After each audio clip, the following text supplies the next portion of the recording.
This podcast is for entertainment purposes only. The hosts are not trained professionals, and their opinions come solely from personal experience. In this episode, we discuss fictional depictions of trauma and violence that may not be suitable for all audiences. Please take care of yourselves. Specific content warnings for each episode can be found in the show notes. Events in the media are discussed in approximate order of escalation. This episode contains spoilers.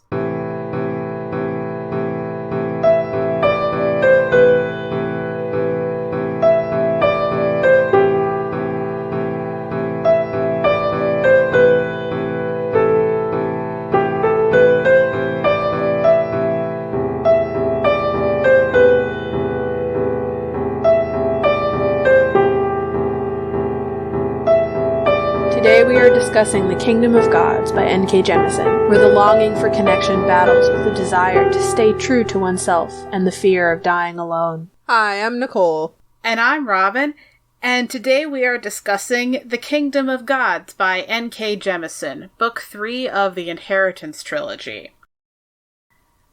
Getting into our factions, we have Sieh, Decarda, and Shahar.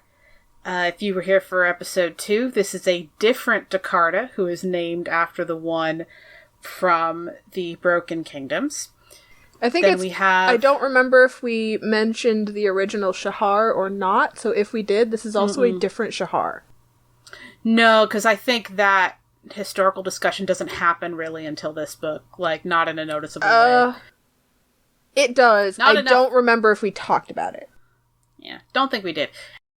So, Decarda and Shahar, both named for people who died before they were born, but these are them in this book. Then we have Ramina and Remeth, Usin Dar, Entempus, Yin, Nahadoth, Ahad, Glee, Kahl, lots of Arameri, also the Dar, and various godlings. For our first topic, we are discussing abandonment, specifically in the kind of taking the form of imprisonment and isolation, but with abandonment as the catalyst for the whole situation. Yeah, abandonment is the traumatic angle we are approaching this from. Yep. Because the imprisonment was the method, but abandonment was the trauma, the goal. Yep. Alright. Feel sad about saying abandonment was the goal, but for this particular case... this is deliberate and intentional. Yep. Yeah, and not great for Kahl or anyone else involved. It was great for... for a little while. No, it was great for Sieh. It was good. On the scale of gods, a couple thousand years is a little while. But for Kahl...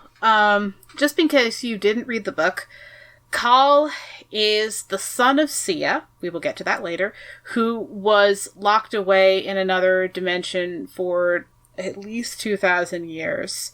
Locked away so well that no one knew he was there to even look for him. And he had no one else to interact with. Sieh was made to forget. Enifa was the only one who knew, and she is dead, has been dead for several thousand years. Yeah. Well, mostly dead. Slightly alive. She has been not able to tell people that she did this for several thousand years. I just really wanted to make the Princess Bride joke. Oh, okay. Sorry, I was not in that zone.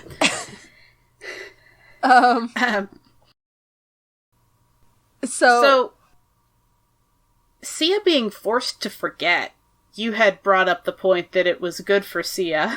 Yeah, because it's the whole reason that he still exists. Mm-hmm. This was a question... So, here's the thing. This is a trauma that was definitely literally the catalyst for, the power and purpose and essence of Kahl that he then became.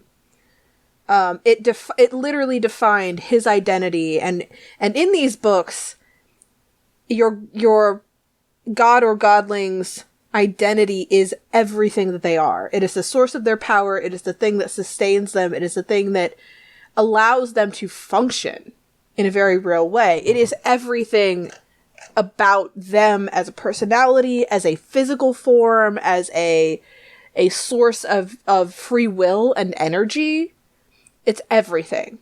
And so the fact that Kahl's essence, so to speak, was shaped and formed by this trauma is huge. But on the other hand, if you think about it this way, and this is a major spoiler, so I know we tell everybody, we tell you all that these sections are spoiler filled, but this is a major, major spoiler, so heads up.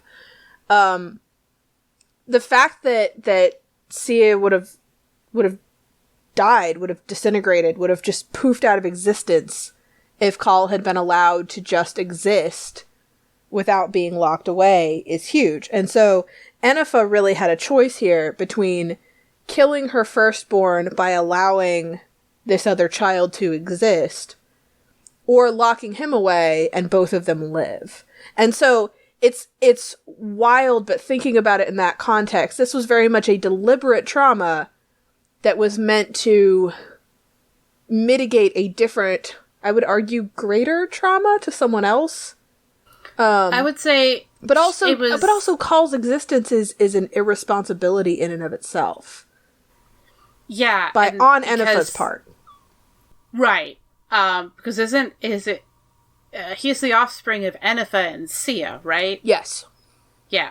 Yes. So Sieh as the personification of childhood and innocence, specifically. Childhood and innocence, yeah. And so it's weird because he can have a lot of knowledge, but innocence is a very different quality. And we have talked about books that deal with loss of innocence before, and we're going to talk about loss of innocence in the section 2.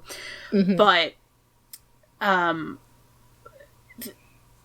Sieh couldn't survive being a father, and so Kahl as the new person was abandoned. And it's interesting because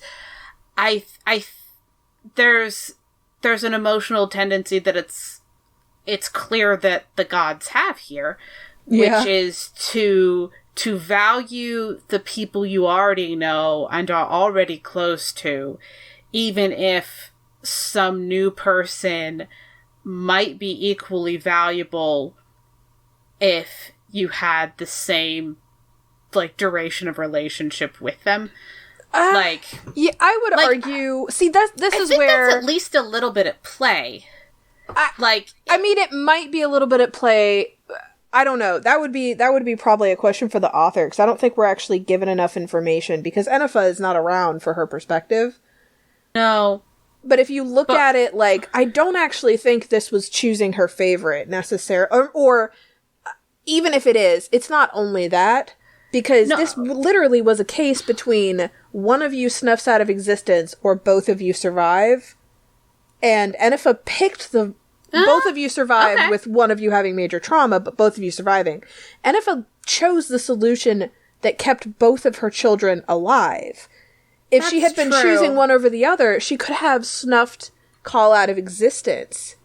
Or just essentially aborted the pregnancy. She could have just done that. She's also the goddess of death. She could have just decided, no, I choose you. You need to go. And instead, she chose the only solution where both of them survive. Because also, Sieh would not have survived being trapped and all alone. That's true. I do think children do not survive being abandoned by their parents. I do think that at least a little bit of favoring the person who's already there, is in place, especially with how much emphasis is placed on him being the oldest of the godlings. Well, he is canonically her favorite. Yes. Canonically from every single person's perspective who comments on it. But also there really is that element of one of you dies or both of you live, but if you both are to live, the father can't know about the child. And there's so much of a this is a very deliberate, this is the trolley problem. This is a very deliberate, if you have the trolley problem and you set it up so that if the trolley goes on one track, it will kill somebody. If the trolley goes on the other, there's 3 tracks in this situation. If the trolley goes on the other track, it will kill the second person. But if it goes down the middle, one person will be damaged but alive, and the other person lives. Yeah. Like, what do you choose? Do you kill one person? Do you run over the head of the other person? Or do you just run over their feet? Well, you just run over their feet. I think this felt a little bit like the duration of relationship kind of a thing. I think maybe it felt to me like a little bit of that was in play, because this is the kind of it's the kind of book for that.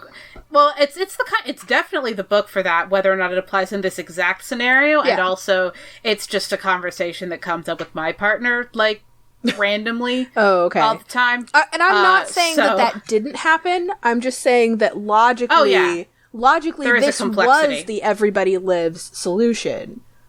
Mm-hmm. It's just everybody lives and one person is so abandoned that they become the personification of vengeance. Like, but in terms of trauma, I'm uncomfortable with a solution that says, oh, everybody lives because we put one of you in solitary confinement. Good. And you have empathy. Oh, good. Absolutely. And this is a situation where every solution is a problem. There's no good solution in this particular instance. Like, I feel like the only possible potential, and I don't even know if in canon this would even have been a potential. The only possibility would have been that a different godling or god adopts Kahl as a surrogate father, and no one ever knows except Enifa and whoever she chose to lie with her.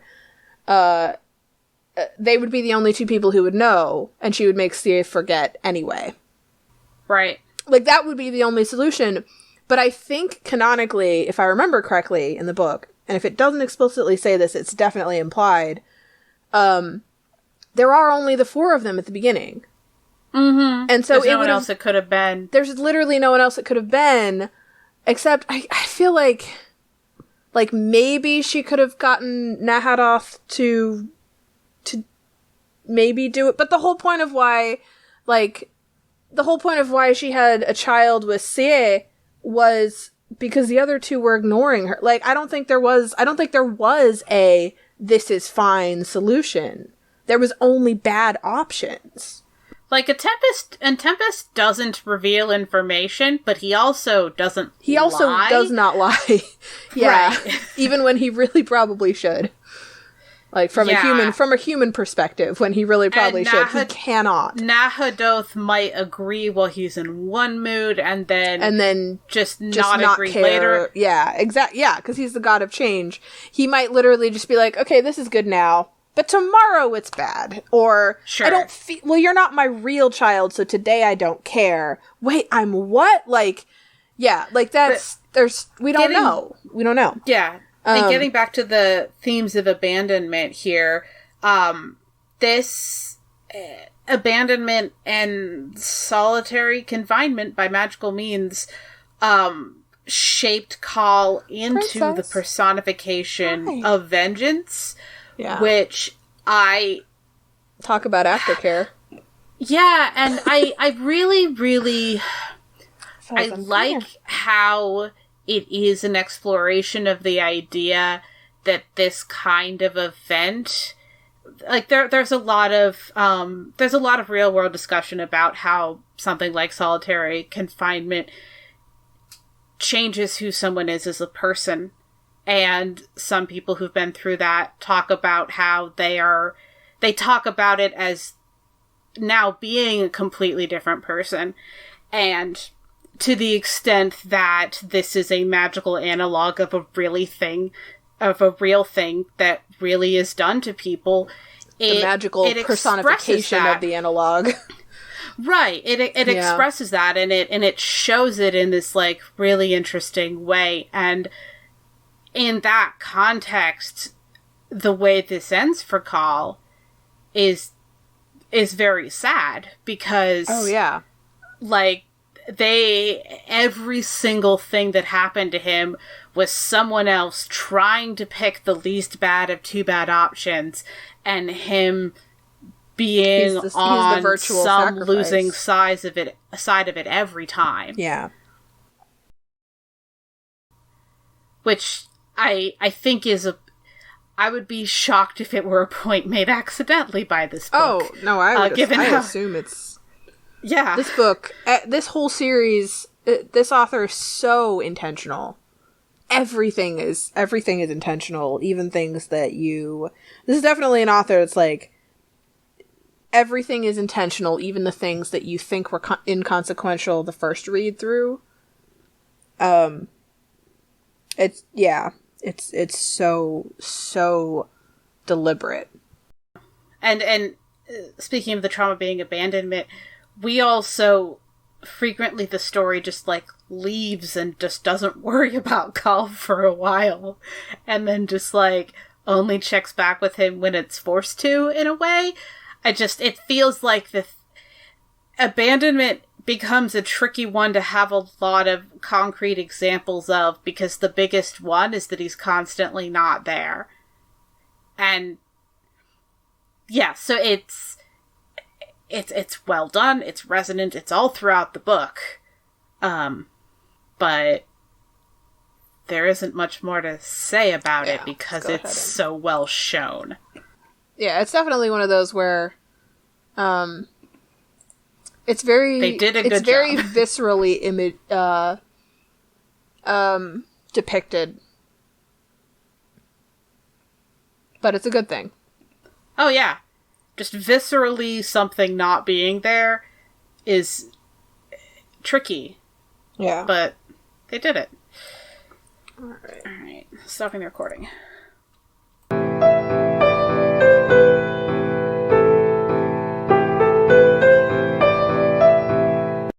On to Sieh and Loss of Innocence. This is perhaps the most literal depiction of loss of innocence that we've had so far. Or that we will ever get, I think. Yeah, probably. Yeah, this whole series has a very physical interpretation of almost every concept. If you were here with us for book 2, then you saw that in the morass of godlings. Yes. Of every kind. So Sieh is the deific personification of childhood, and he is the eldest child, and that comes up a lot, like the eldest godling. And I really, really like the nuance in how he discusses the way in which certain actions do or do not happen in a childlike way.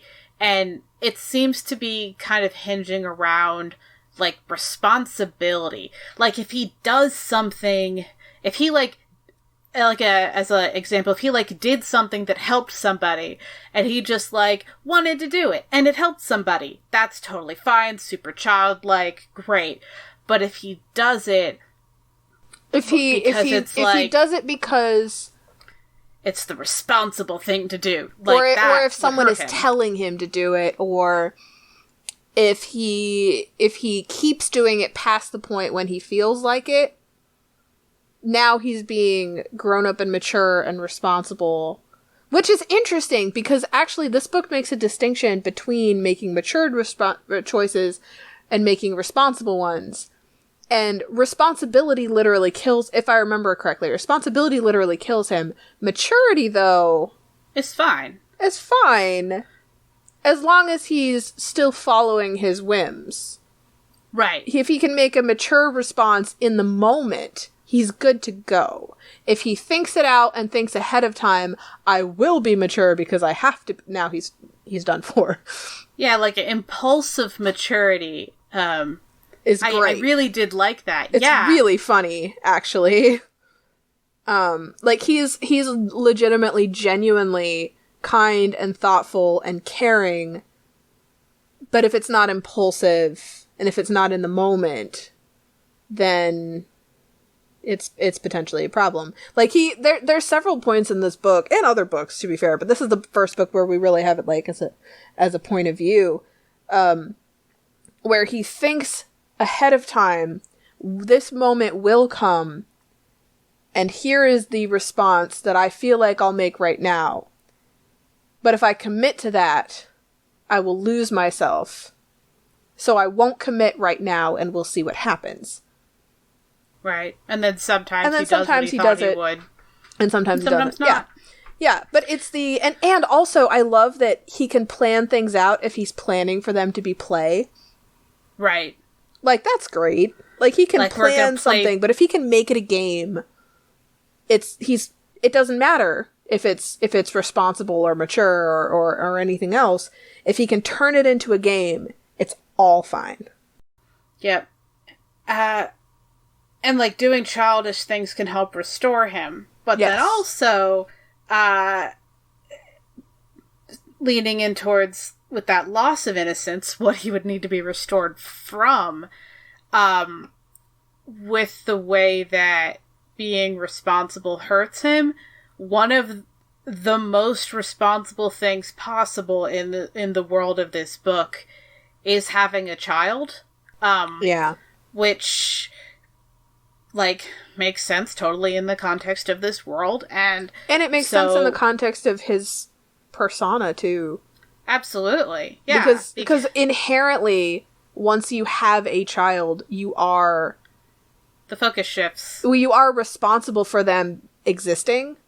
Right. Even if you give up your rights and you're not responsible for their life anymore, in some... And we don't... That part is not actually explored in this book. I'm just taking it a step outside.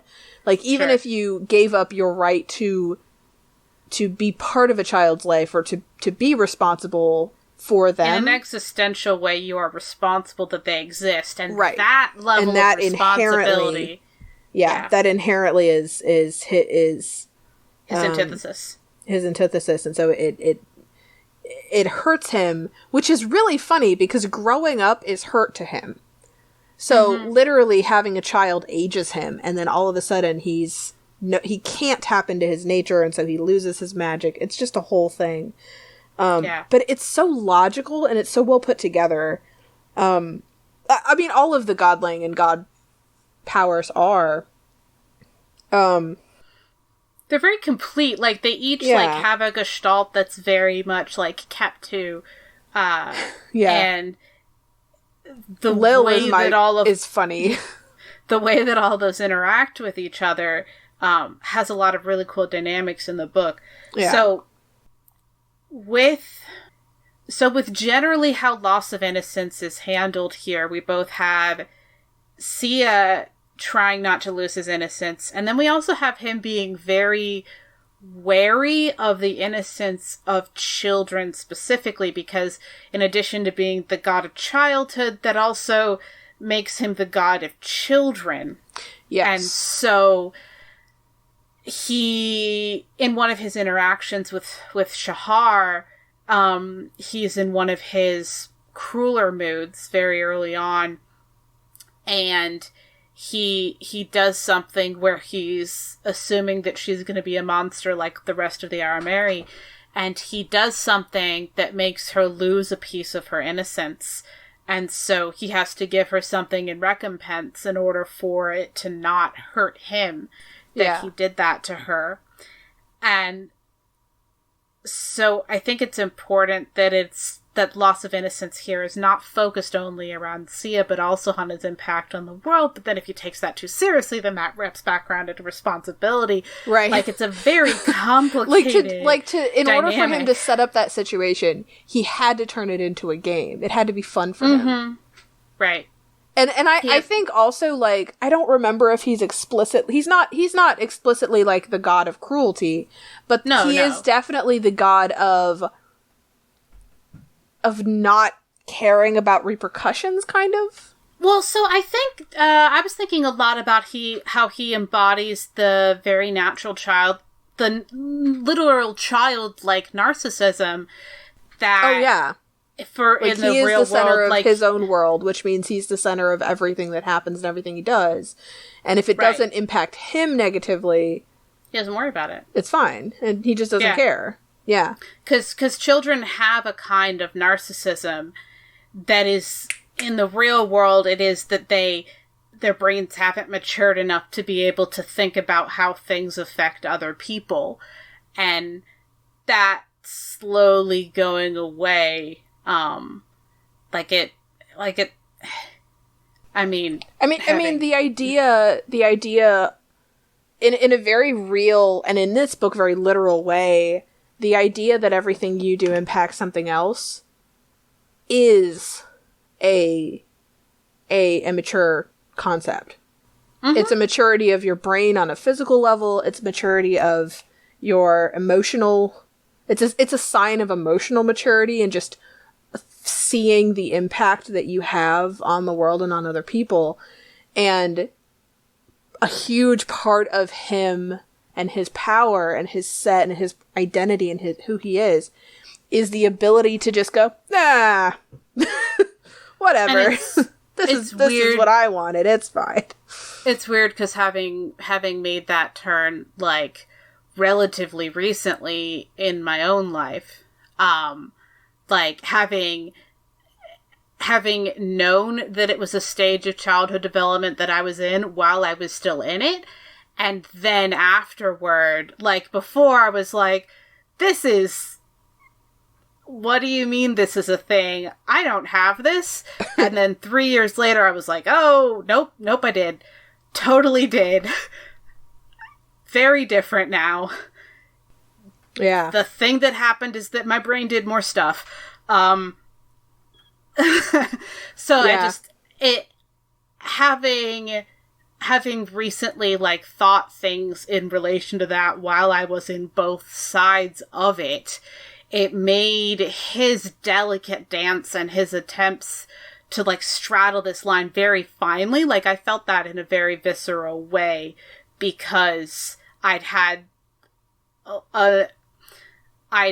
been lucky enough to have an awareness that it was going to be a thing, and then watching it happen in my own head was very trippy.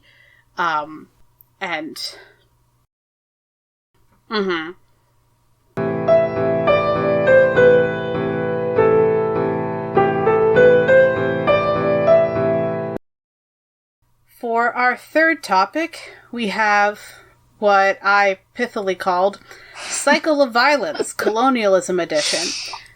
So this has been a theme throughout all three books, but we're talking about it in the third one because it's the point where we have the most information, the most examples, and we kind of get the culmination of this arc. Mm-hmm. So we weren't ignoring it in books 1 and 2. That just wasn't the space for it yet.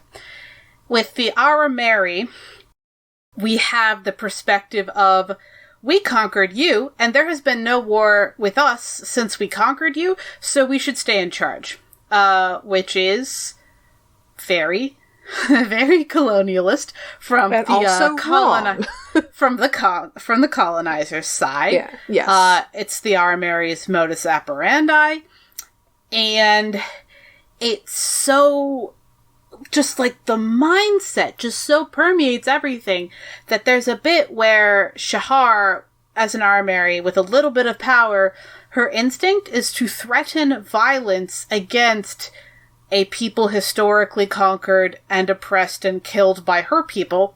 She is to threaten violence she doesn't intend to carry out in order to get what she wants, and she feels like it's fine because she's not going to do it. And Sieh has to point out that the Dar don't know that she's not going to do it, and it only has weight because this wouldn't be her family's first genocide, and it wouldn't be her family's first time attacking and oppressing these people in particular. Yeah, like, this is not an empty threat, even if she at the moment doesn't feel like carrying it out. Yeah. Like, she's 100% relying on the structural supremacy of her conquering people and the fact that they are still in charge. Like, if someone habitually hits someone, it's not better that they pretend they're going to and then don't one day. Like, yeah. And that's the thing she's doing, but at the scale of nations. Yeah. And then it's very well done in a way, but the thing about it is, it's not done in a way that is directly, at least as far as I could tell, I don't think it's done in a way that's directly mirroring, like, one-to-one anything in real history. Like, it's definitely its own story, its own take, its own implications, and the godlings included kind of throw into more of that. And there's actually, because we're talking about this only in book 3, like, I want to kind of call back to book 1 and 2, just because, like, we waited until now to have this discussion. This is also implicit in, and a direct, not just implicit, but explicitly stated as also being kind of the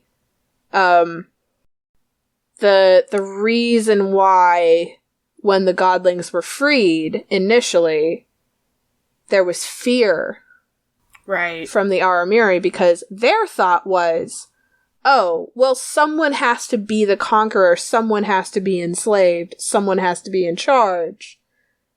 And if they're free, we're going to be the slaves. Because we have to have one.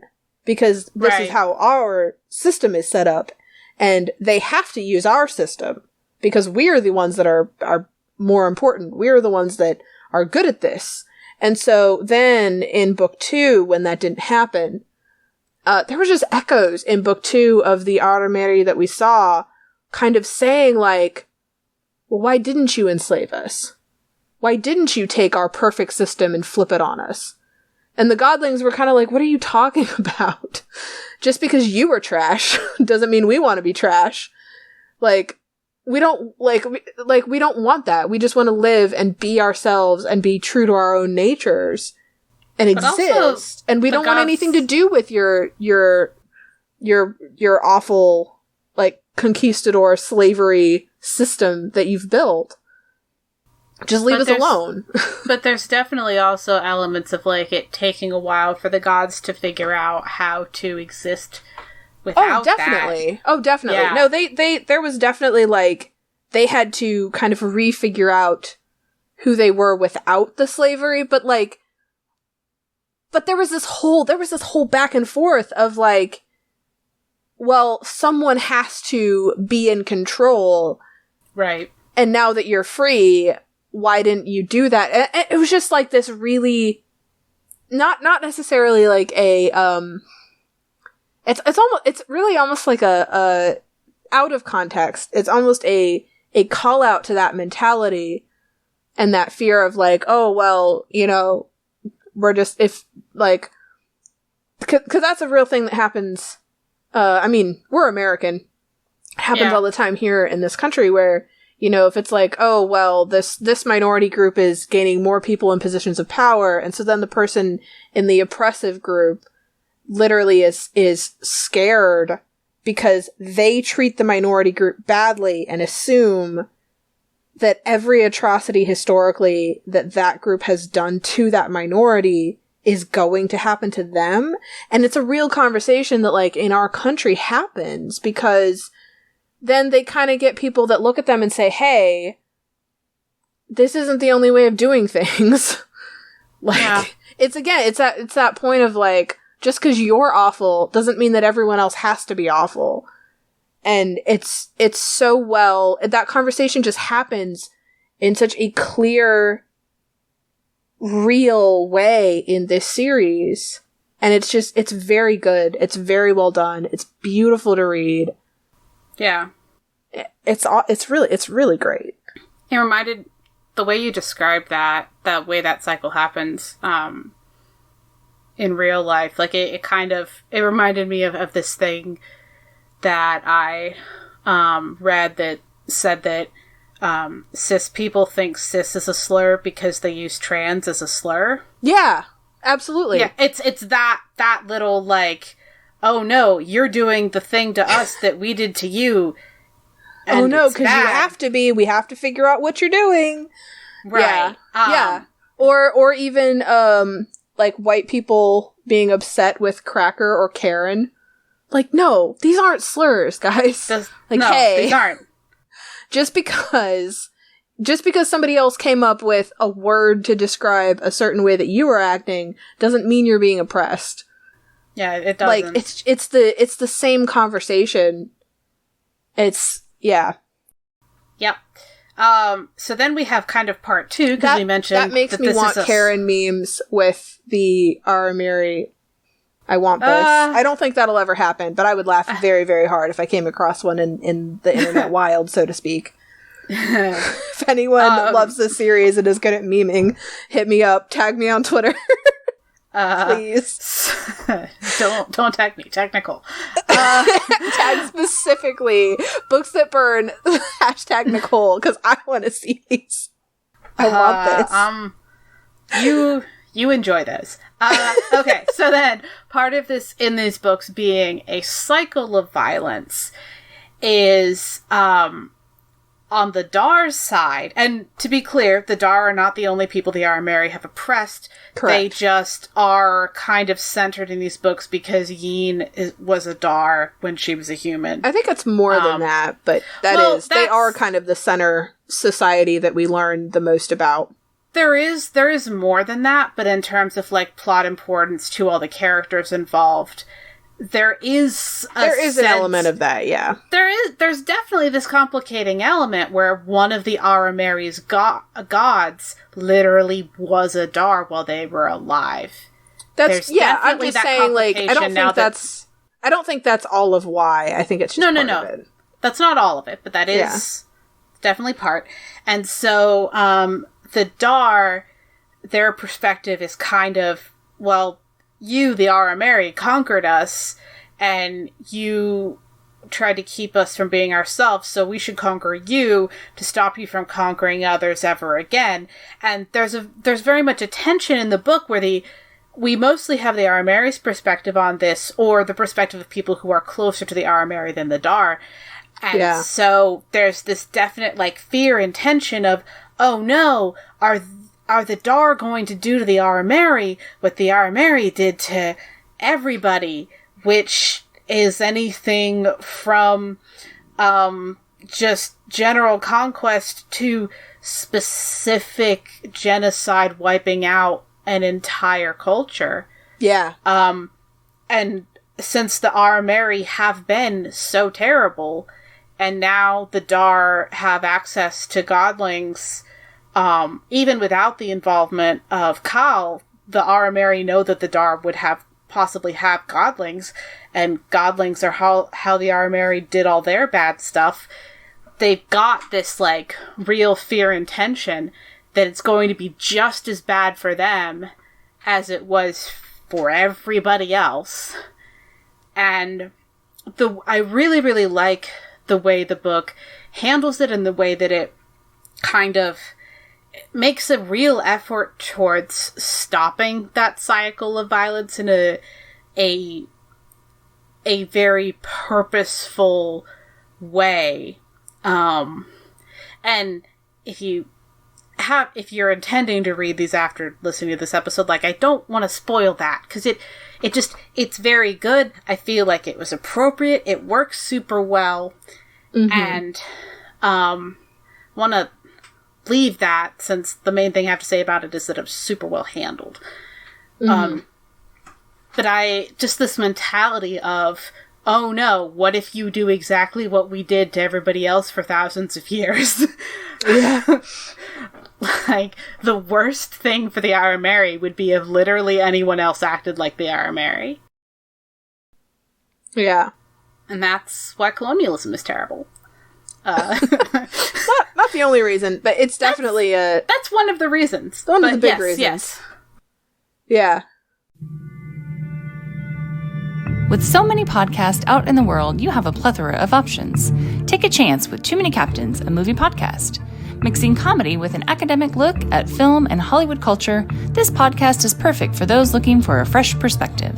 From deep dives into classic films, to debates on digital streaming versus physical media, and film discussions based on randomly chosen topics in our What Are We Talking About segments, there's something to satisfy all your movie podcast cravings.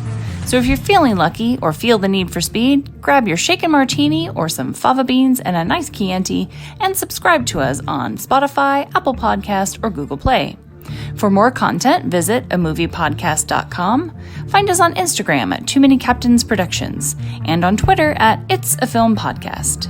Too Many Captains, the jolliest bunch of podcasters this side of the nut house.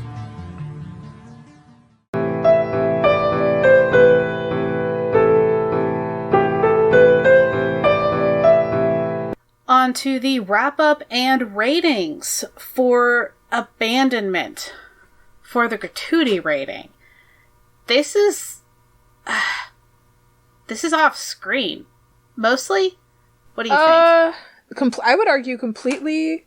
Like, technically the Abandonment is completely off screen. Technically. And then when the ricochet from the Abandonment occurs, I guess that's a separate trauma. That isn't what we're talking about. That is a separate trauma. The actual Abandonment is completely backstory. Backstory and off screen. Yeah. To the extent that any of it technically is still occurring during the timeline of the book. Yeah. Just it's hard to show someone not doing something. For the loss of innocence. In terms of this, I would argue, I think that the scenes with the kids early in the book make it somewhere between moderate and severe. I think it's severe. Okay. I think it's severe and depicted to be severe. Yes, purposefully. Like, very, very, very, very, very intentionally. Yeah. For the cycle of violence. Also severe. Yeah. Yeah. We talked about a very particular thing of it. Yep. Definitely. Now, for integral, interchangeable, or irrelevant, the Abandonment is integral. Yep. Loss of innocence is integral. Cycle of violence is integral. Yeah. Yeah. There's I don't think there is any trauma that I can think of across this entire series that is less than integral. I can't think of a single thing that you could interchange and not have it directly impact the plot of the story. Checking your notes, I don't know if you can check your notes for the previous two books. Did we list everything as integral for those too? I'm looking at that right now, actually. We said, actually no, we did say that ostracization and atmosphere of cruelty were interchangeable. But I think we also had, like, a really long, in book one, I think we had if I remember correctly, we had a really long conversation about that because I thought that they were all integral. Yeah. And then you argued that, like, the super specific, precise examples were interchangeable. Yeah, but the concept of it was integral. So, yeah, And then we wrote down interchangeable because you could have technically given different examples. Yeah. But yeah, so, like, for this entire book, this entire series, everything we've listed is integral. Yeah, in broad strokes, the traumas are integral, and then, like, certain scenes could have definitely been written differently, but that's not the point. Yeah. Yeah. And I really like that in the series, because it feels like there's no wasted space. It makes it... Not that it's bad if a book has interchangeable or irrelevant traumas, but if a book doesn't have any integral ones and only has interchangeable or worse, only irrelevant traumas, right. That starts feeling bad. We actually had this discussion before we started recording, because Robin was kind of saying that books where all of the traumas are less than integral start feeling they start feeling like you just want me to feel bad. Yeah. Without, like, an aim to it. Yeah. Or worse, where the point is wanting the reader to suffer. But with this, it feels like you want them to understand suffering. Yes. Of different kinds, which has a has a very different feel, and I appreciate it. Yeah. So, yeah, again, this is definitely a book where the characters go through things a series, not just a book, where characters go through things in incredibly viscerally depicted and existential or conceptual ideas are depicted very literally. And so you see physical, literal effects on characters for things that normally in our real, tangible world would have been purely conceptual. So, yeah. I mean, things like, I'm not gonna, not plot spoiler things, but just as a couple of examples, we have a minor character who I don't think we ever actually have as a character that we talk about specifically, but there's a godling named Lil, whose essence and powers are derived from hunger. Yeah. And that isn't necessarily just food, but it can be. But she is hungry all the time, forever, because that's who she is. She is hunger. Mm-hmm. And she's not, and it's sometimes it's food, and she is hungry to devour. But also, you, metaphorically, look tastier to her when you are hungry for something. Maybe it's food, maybe it's power, maybe it's money, maybe it's security, doesn't matter. If you are hungry for something, you start looking more and more like a meal to her, and she is now hungry for you. And it's things like that where, but she's not just a thought, she's a real concrete character with a physical form whose teeth get longer and sharper and hungrier when she's around someone who is hungry for something. And it's very, very good, and it's very well depicted, and every single godling and character is like this. It's just really good. Yeah. And as to things being treated with care, I think the abandonment, there are places where I think it was treated with almost too much care. Yeah, I was going to say there's a lot of a description and raw emotion, but we don't have it definitely dances around it a lot. I would argue that this character arc, because the trauma does not define the character's essence, and that's all I will say. Right. And the character arc is around this character's essence based on the trauma, but not about it. I would argue that this particular depiction, this character's trauma of abandonment, is also abandoned in the text intentionally. Which I realize might sound like I'm talking in circles, but I promise I'm not.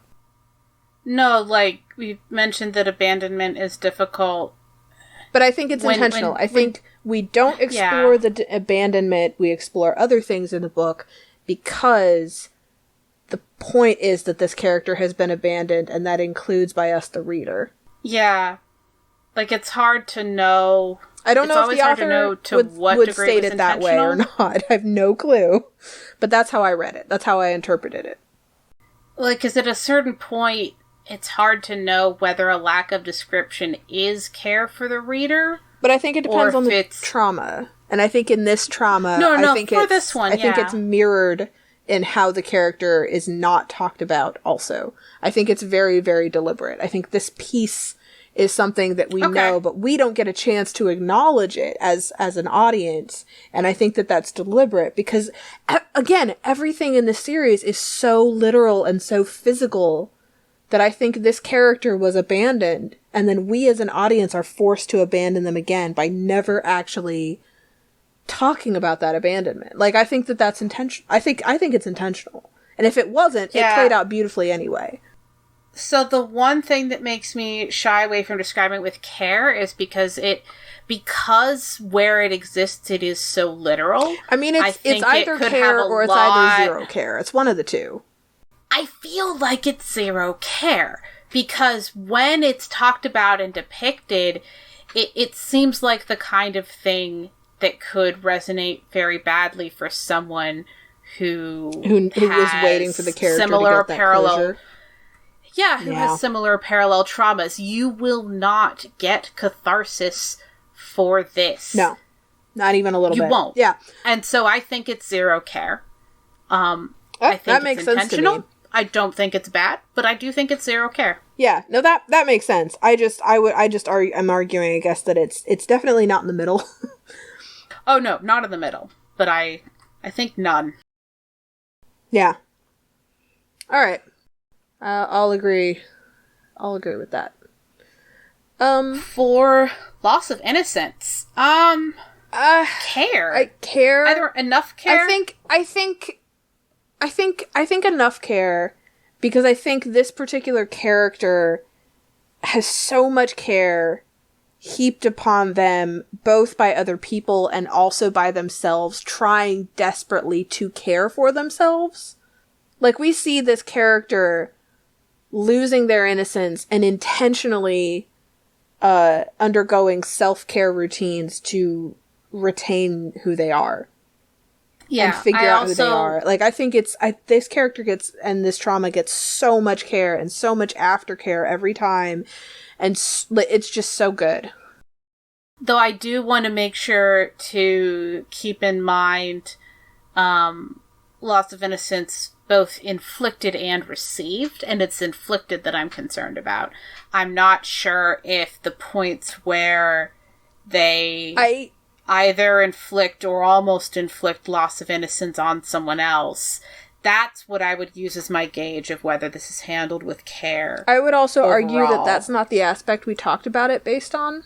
Okay, alright. So there are instances of loss of care in this series that are not handled with, or loss of innocence in this series that are not handled with care, but I would say that the overarching loss of innocence arc trauma is handled with care. That was what we actually talked about in our our segment. I'm good with that. I prefer a little more to settle it enough, but also, like, this isn't gonna. This is a hard one, because the bits where it's talking about loss of innocence aren't the things that would inflict loss of innocence on the reader. This is a very, very sexually explicit series. We haven't talked about that a whole much up until now. This is a very explicit series with a lot of sex, a lot of discussion about sex. It's really well done. This is not a book for children. This is not a book for children.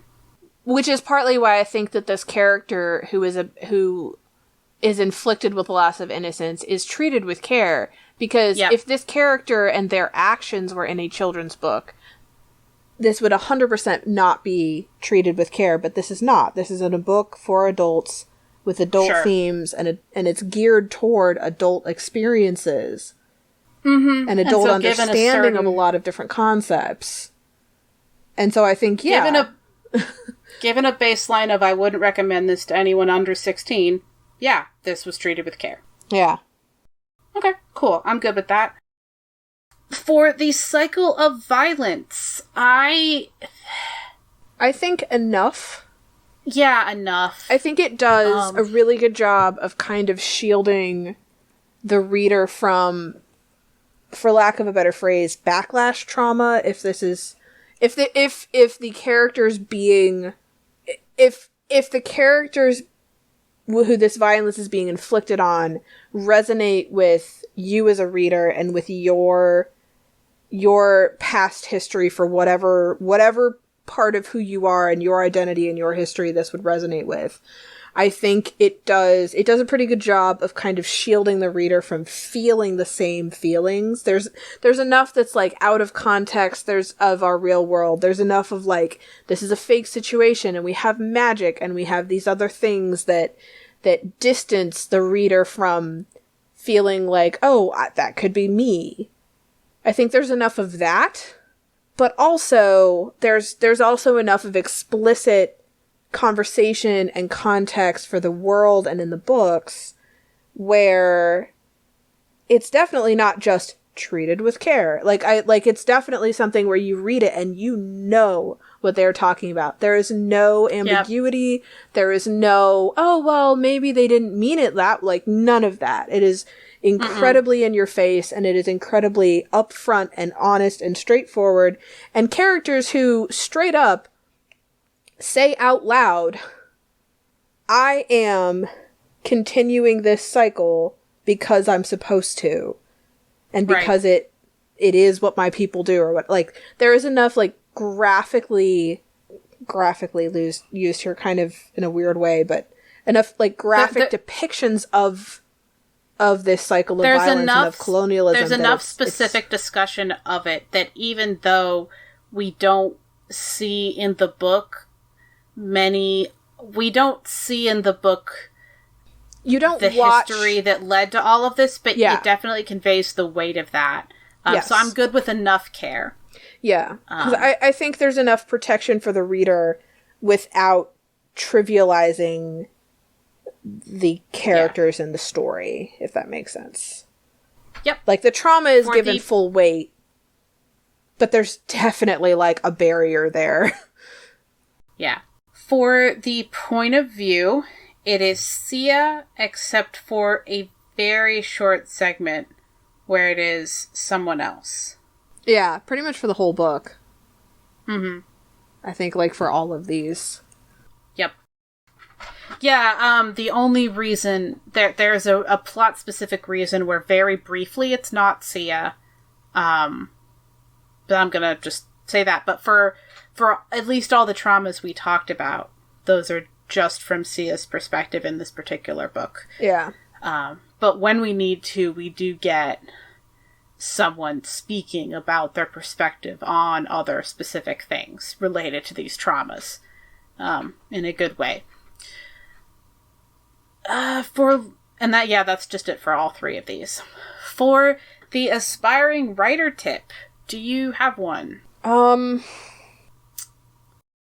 I would say, kind of based on the series as a whole, if you're writing and you have an idea for a depiction of an idea or a concept, just because it doesn't match the way you're quote-unquote supposed to display it, doesn't mean that it's not going to make sense to your readers. And not to be afraid of experimenting with how you show different things. Like this book, for example, this book depicts conceptual ideas as people. But at the same time, those concepts, like these characters have free will outside of those existential ideas and those conceptual ideas. And the characters in this book are given the free will to choose between following their natures and not. Mm-hmm. And they have the ability to deny themselves, so to speak. But that doesn't change who they are. That doesn't change the essence of them. And so even when a character deliberately says, I am not going to act according to the driving force inside me, it doesn't ever stop you as a reader from knowing and feeling the weight of what that character is bound to. And that is such a wild thing to put in a book, and especially because at least a lot of the books that I've seen that try and put, like, you know, I've seen other books take concepts or emotions and turn them into characters, and I have never seen a book do it as well as this one. Like, I've seen books where, you know, you would definitely read them and kind of go, oh, well, I mean, I guess it made sense. But in this one, it works.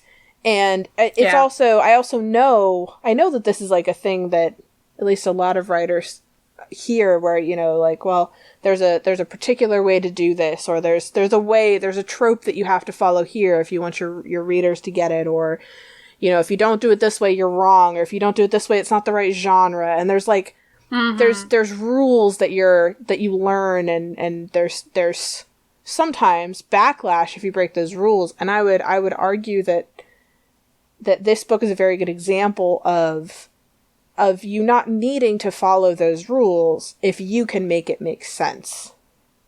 Yeah. And, don't be afraid of playing with concepts like that. Favorite non-traumatic thing about the book? Non-traumatic? Yeah, that's going to be the trick. Lots of favorite I don't think there is anything in this book that is non-traumatic. Everything has the weight of some trauma. Every action is painful for everybody in this entire series. And I don't remember what I said for the other two books, but I stand by that statement. Sure. Okay. Okay. Trauma adjacent thing I appreciated. I liked the solution for the cycle of violence. I think it was well handled. Oh yeah. Okay, but my favorite non-traumatic thing, at least not one of the traumas we talked about here, is the coda and the events therein and the way this wraps up for Sieh and Dakarta and Shahar. I love the ending. It's really good. It so easily could have felt trite or cheap, and it just doesn't. No. It makes really sense. Good. It feels great. It feels appropriate. It's exciting, and it's like there is a short story, like a sequel novella to this trilogy that I haven't read yet, but I am going to. But even without that, if I didn't have that, and this was and I only had these 3 books, I'd be like, you know what? I'm good. I like where this wrapped up. This was amazing. Yeah. I'm content. I'm excited for the characters, but I'm good. I have enough. And just that kind of peace and calm, especially after such a tumultuous trilogy in a good way, is nice. And I like that. It just, I don't know, kind of like some of the best aftercare in a series this just dense with darkness. I really like it. Yeah. Have I stolen yours, or did you figure out a different one? Oh, no, I have a different one. Okay. I think I'm gonna actually stick to... This one is, again, not necessarily a trauma we talked about, but there is so little in these books that is not traumatic for somebody. Mm-hmm. Even the good parts are there's something almost every time. I say good, positive for the characters. Positive things for the characters still have traumatic repercussions. Even the temple scene with Dakarta and Sieh isn't trauma free of that. Yeah. Yep. I might even have said this before, and I don't care. I really like the powers and the way they're handled. I really like the logic behind the magic in the world. I really like the lore, so to speak, of the gods. I really like the way the gods and the godlings' powers are handled. I also really like, and this isn't really a spoiler, it's just kind of intrinsic to the Matrix in this book, or of this book, but I really like the logic behind which godling gets which magic and how their natures are defined. I like that it's not arbitrary. I like that it is kind of a mix of of their parentage and also their experiences.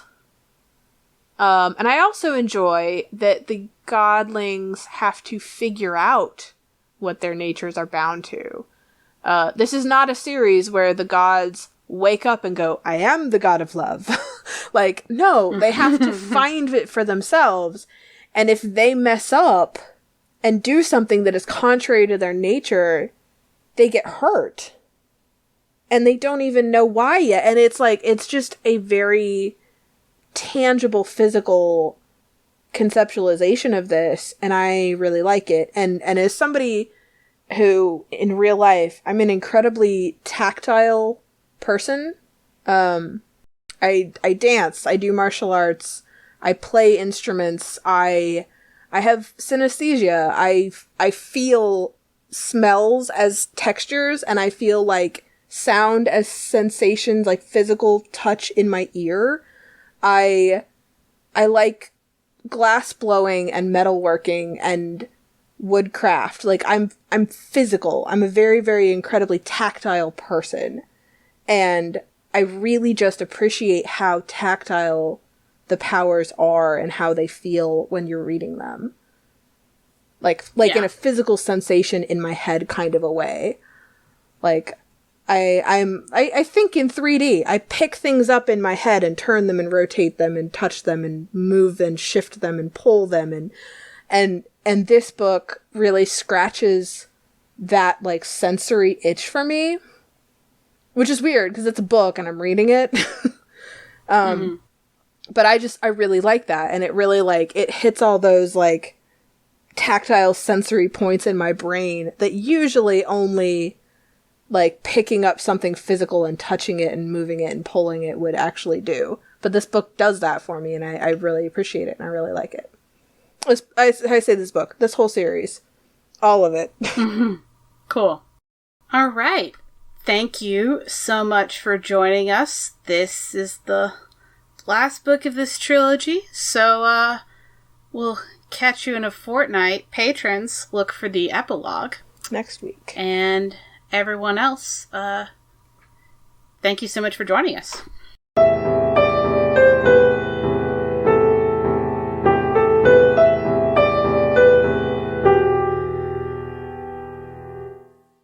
All music used in this podcast was created by Nicole as HeartBeatArt Co. and is used with permission. You can follow us on Twitter at Books That Burn, all one word. You can email us with questions, comments, or book recommendations at booksthatburn@yahoo.com. Support us on patreon.com/booksthatburn. All patrons get access to our upcoming book list and receive a one-time shout-out. You can leave us an iTunes review. This helps people to find the show. And find us on iTunes, Stitcher, Google Play, or wherever you get your podcasts. Thanks for listening. We'll be back in 2 weeks.